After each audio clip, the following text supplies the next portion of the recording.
ఈరోజు లక్ష్మీపల్లి గ్రామంలో BRS party నాయకుడు శ్రీధర్ రెడ్డి గారు దారుణ హత్య గురి కావడం తీవ్ర దిగ్భ్రాంతిని కల్పించింది. ఈరోజు ఈ గ్రామంలో ఉన్నటువంటి కాంగ్రెస్ నాయకులు వారికి అండగా ఉన్నటువంటి మంత్రి జూపల్లి కృష్ణారావు గారి అండతోనే ఈ యొక్క అరాచకమైనటువంటి సంఘటన జరిగింది. మరి స్థానికంగా ఉన్నటువంటి ప్రజలు గాని అందరూ కూడా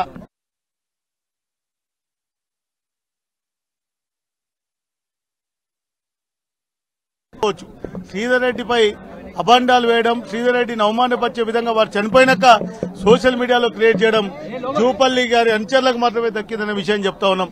ఖచ్చితంగా మాకు నమ్మకం ఉంది. మాకు మా నాయకుడు అండగా ఉన్నారు కేటీ రామారావు గారు. వారి అండదండలతో ఖచ్చితంగా దోషులను చట్టానికి పట్టించడానికి పూర్తిగా మా వంతు ప్రయత్నం చేసి వారిపై కూడా కఠినమైన చర్యలు తీసుకునే విధంగా మరి బీఆర్ఎస్ పార్టీ తరఫున వారు వర్కింగ్ ప్రెసిడెంట్ గారి నాయకత్వంలో ఖచ్చితంగా చేస్తాం. రేపు ఈ రోజు మా నాయకుడికి జరిగిన సంఘటన జరిగిన వెంటనే తాను సుమారు 300-400 కిలోమీటర్ల దూరం నుంచి వెంటనే రావడం, వచ్చి కుటుంబానికి అండగా నిలబడినందుకు కొల్లాపూర్ నియోజకవర్గ బీఆర్ఎస్ పార్టీ తరఫున వారికి కూడా నా ప్రత్యేకమైన ధన్యవాదాలు. అదేవిధంగా ఈ హత్యలో ఇది పూర్తిగా రాజకీయ కుట్రమైన హత్య.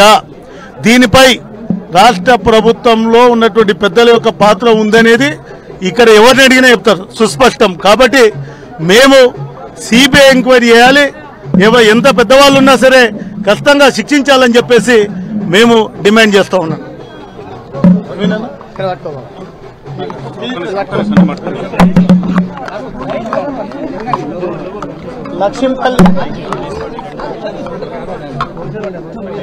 లక్ష్మీపల్లి గ్రామంలో జరిగిన ఈ హత్య పైన పూర్తి స్థాయి విచారణ చేపట్టాలి ప్రభుత్వం వెంటనే. మరి ముఖ్యంగా ప్రభుత్వ సహకారం అండలేనిదే ఈ హత్య జరగలేదు అనేది చాలా స్పష్టంగా ఈ గ్రామంలో, ఈ మండలం, ఈ నియోజకవర్గంలో చర్చ జరుగుతూ ఉంది. గత వారం రోజుల క్రితం మా ఎంపీ అభ్యర్థి ఆర్ఎస్ ప్రవీణ్ కుమార్ గారు, నేను, అదే మాదిరిగా హర్షవర్ధన్ రెడ్డి గారు మాజీ శాసనసభ్యులు ఎస్పీ గారిని, స్థానిక ఎస్ఐ ఇన్స్పెక్టర్ గారిని, అదేవిధంగా డీజీపీ గారిని కలిసినప్పటికీ ప్రయోజనం లేకుండా పోతుంది. అంటే శాంతి భద్రతలను నియంత్రణలో పెట్టలేనటువంటి ఈ అసమర్థ ప్రభుత్వం గద్దె దిగే వరకు తెలంగాణ ప్రజలు పోరాటాలు చేయాల్సినటువంటి అవసరం ఉంది.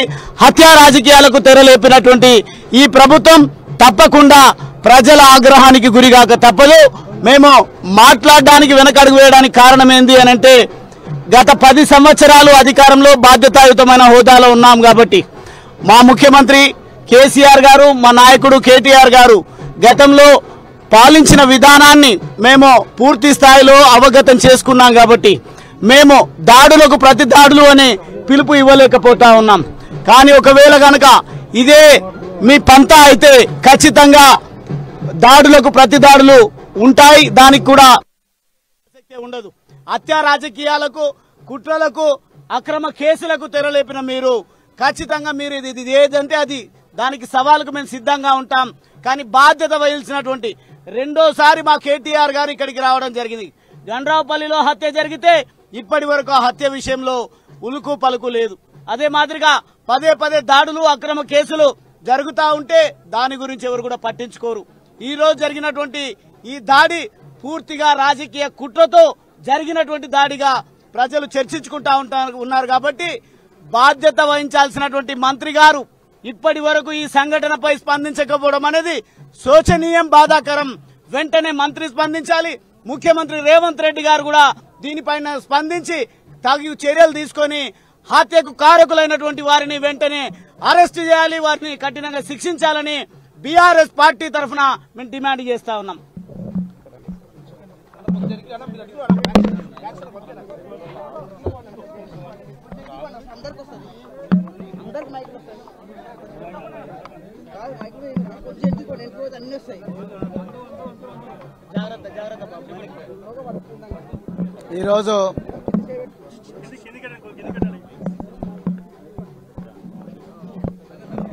ఈరోజు కొల్లాపూర్ నియోజకవర్గంలో భారత రాష్ట్ర సమితి సీనియర్ నాయకుడైన శ్రీధర్ రెడ్డి గారి దారుణ హత్య అత్యంత హేయమైన చర్య, పిరికిపంద చర్య.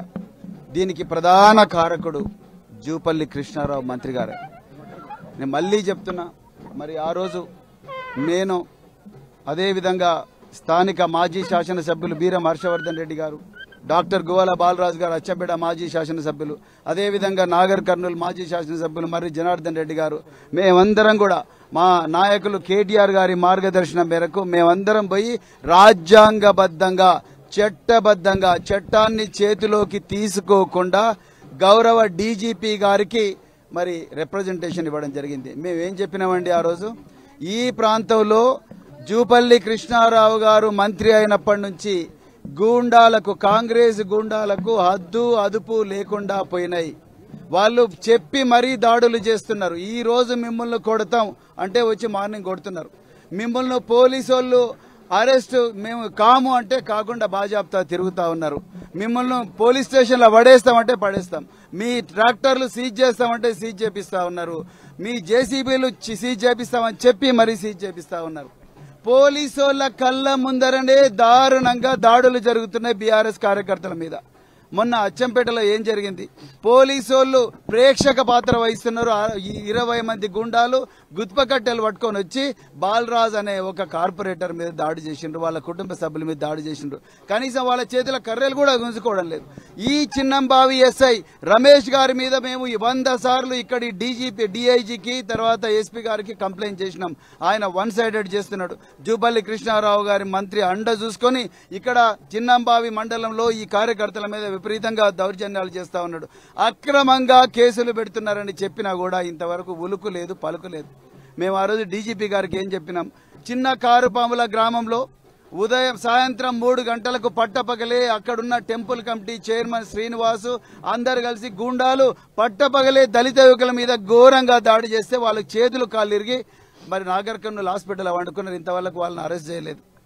అదేవిధంగా వంగూరు మండలంలో మా పార్టీ కార్యకర్తలు దొంగ ఓట్లేస్తున్నారనే ఓట్లర్లను చూపిస్తే మా వాళ్ళ మీద దాడి చేసి ఉల్టా మా మీదనే కేసు పెట్టిండ్రు. అది కూడా డీజీపీ గారి దృష్టికి తీసుకొచ్చినాం. చిన్నంబావి మండలంలో కానీ, జటపోలు కానీ, అదేవిధంగా చిన్నకారుపాంలో కానీ రకరకాల గ్రామాల్లో, వెల్టూరు ఈ గ్రామాల్లో మా కార్యకర్తల మీద దాడులు జరుగుతున్నాయని ఉదాహరణలతో సహా డీజీపీ గారికి ఇచ్చి మళ్లీ జరగబోతాయని చెప్పినా కూడా మరి ఈరోజు దాడి జరిగింది. ఎవరికి చెప్పుకోవాలి? ఈరోజు రాష్ట్ర హోంమంత్రి, ముఖ్యమంత్రి సాక్షాత్తు ఎవరికి చెప్పుకోవాలి ఈ గోస? ఇలా లేడీస్ ఏడుస్తున్నారు, మేము రాత్రింబావులు తిరిగే పరిస్థితి లేదని బాధపడుతున్నారు. ఎవరికి చెప్పుకోవాలి? అందరిలాగా రేవంత్ రెడ్డి లాగా మా గన్మెన్లు ఉండరు కదా. రేవంత్ రెడ్డి 100 మంది పోలీసులను వేసుకొని తిరుగుతున్నాడు, జూపల్లి కృష్ణారావు 100 మంది పోలీసులు వేసుకొని తిరుగుతున్నాడు. గ్రామీణ ప్రాంతాల్లో ఉండే నాయకుల పరిస్థితి ఏంటి? ఈ రోజు ఇక్కడ జరుగుతున్న ప్రతి దాడికి కూడా మంత్రి జూపల్లి కృష్ణారావు, ముఖ్యమంత్రి రేవంత్ రెడ్డి బాధ్యులు. అందుకొరకే నేను మళ్ళీ రిపీట్ చేస్తున్నా, అర్జెంటుగా ఈ జూపల్లి కృష్ణారావు గారిని బర్తరఫ్ చేయాలి మంత్రివర్గం నుంచి. ఈ ప్రాంతాన్ని ఫ్యాక్షన్ జోన్ గా ప్రకటించాలి.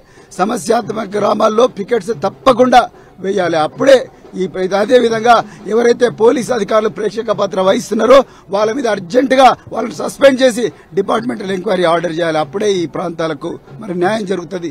లేకపోతే మళ్లీ రాయలసీమ సంస్కృతి మరి తెలంగాణకు వస్తుంది. దానికి కారణం జూపల్లి కృష్ణారావు అవుతాడని మరొకసారి ఈ సందర్భంగా హెచ్చరిస్తున్నా. మరొకసారి మా రాష్ట్ర వర్కింగ్ ప్రెసిడెంట్ కేటీఆర్ గారికి హృదయపూర్వక ధన్యవాదాలు తెలుపుతున్నాం.